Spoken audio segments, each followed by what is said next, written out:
Let's take a minute to appreciate the new charts that come in the Sculpted, Embody, and Enhance lip pigment sets.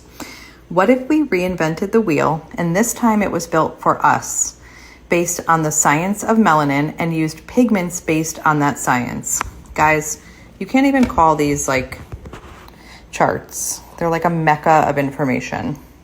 So this first one is a little bit of information on how the pigments were created with the Sculpted Compass. This is made specifically for the lips. We've got a couple charts in here, guys, that show you the undertones of the client lips and the specific mixes that would make sense. This one is my favorite thing, guys.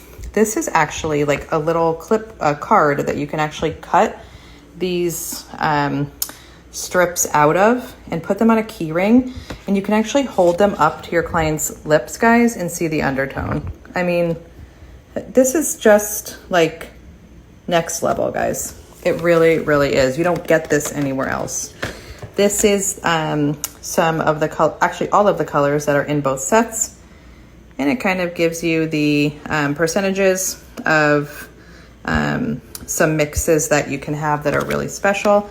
And then we've got all of the colors on here in both sets, guys. Grab these while you can. They're just game changers.